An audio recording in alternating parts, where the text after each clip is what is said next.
I don't follow what every outlet puts on air. I don't look at every story they write. Obviously, what happened on the weekend in Charlottesville was one that culminated. That was. Had a lot of attention. It was a very dark moment in society in the United States. That was part of my interview with Conservative leader Andrew Scheer yesterday on CBC News Network. Scheer has been trying to distance himself from right-wing website Rebel Media since it drew fire for its coverage of the violence in Charlottesville.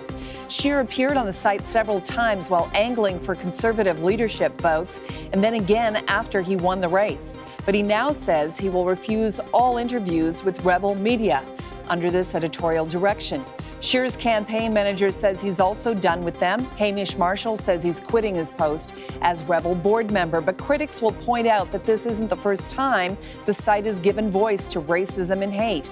As an example among many, a Rebel video posted by former contributor Gavin McGuinness, originally called 10 Things I Hate About Jews.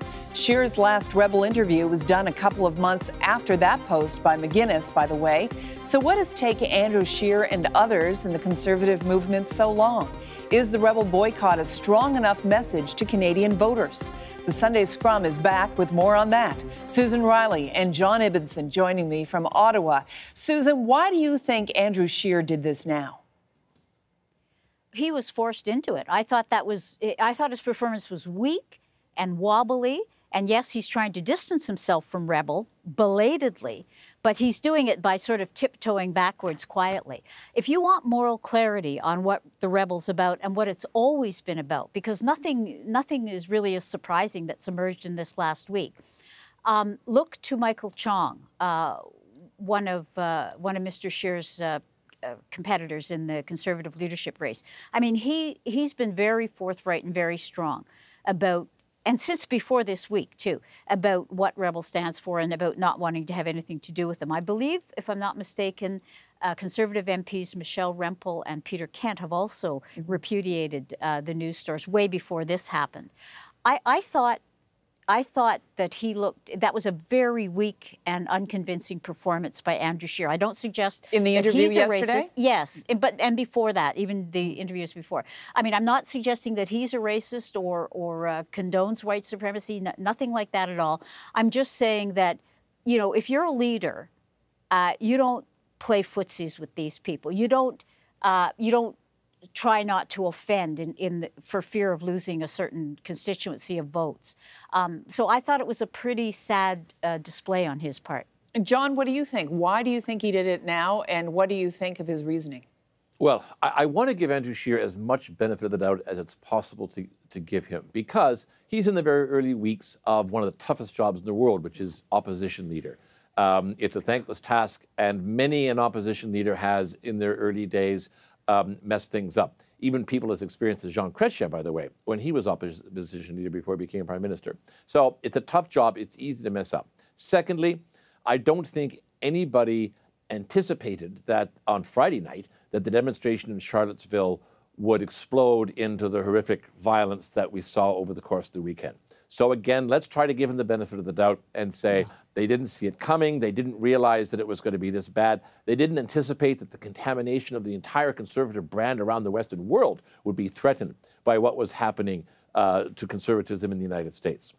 So with all of those caveats, nonetheless, it was clear by Monday that this was going to leak across the border. And I wrote a column. In anticipation of the column, I asked Andrew Scheer's office for a statement on Charlottesville and on Rebel Media, because it was also imploding at the same time. Tuesday, I had indications that there would be a statement coming, but none arrived, so I just filed my column. Wednesday, Justin Ling of Vice reported that, in fact, the statement had been prepared, it had been shown to Mr. Scheer. He didn't sign it for whatever reason.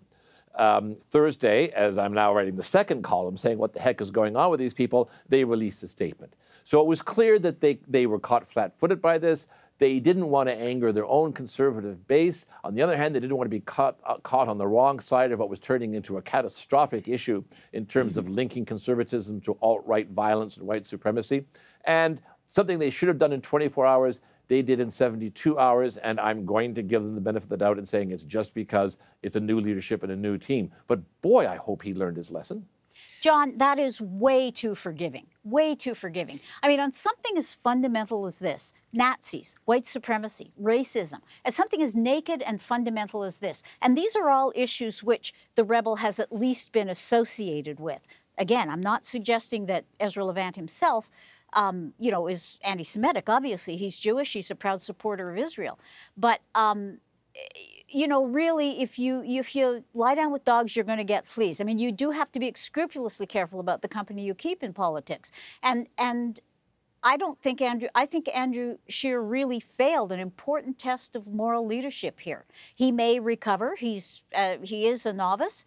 But I don't think you should just write it off as, you know, the halting steps of a neophyte. And again, I'm not writing it off. And he's been in politics for a long time, I wrote two columns about it. But Susan, he wasn't playing footsie with the neo-Nazis in Charlottesville. He was tweeting, as people are wont to do these days, his strong condemnation of what was going on Sunday.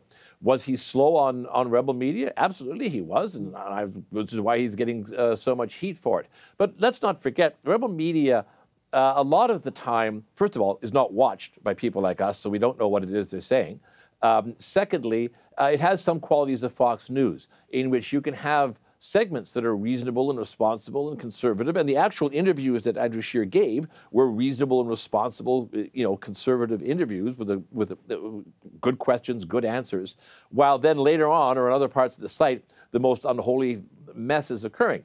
And that it has all come to roost. There's no question that Charlottesville...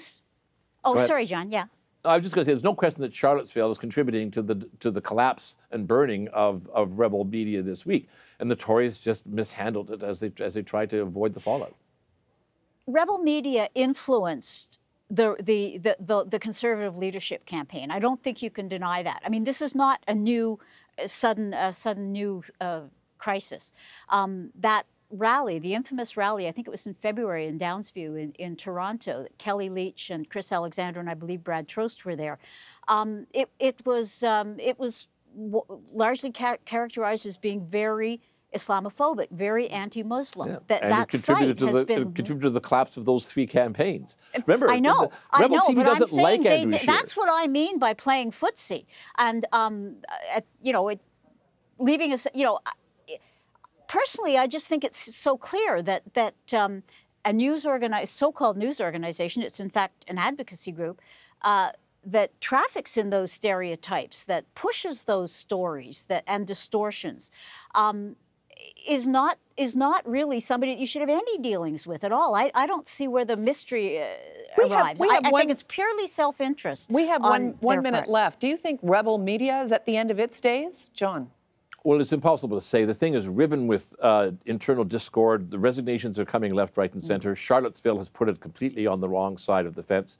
And there are now internal, there's stuff about blackmail allegations going on and payoffs and all that kind of stuff. So who knows? I also suspect the Canada Revenue Agencies are going to be taking a close look at Rebel Media and its donors and where that money is going. So we'll see whether they survive or not. But the very last thing I want to do is don't believe, viewers, that Rebel Media helped get Andrew Scheer the win. In fact, Rebel Media didn't like Andrew Scheer and accused him of betraying them on the Paris Climate Accord, and actually had a piece saying he's not our kind of conservative.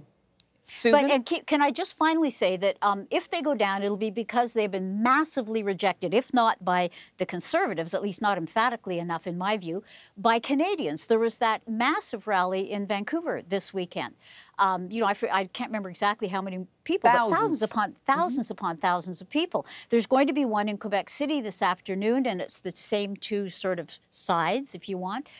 We'll see how that goes and what that tells us about Canadian public opinion. But boy, if they were on the fringe before, they're on the edge right now.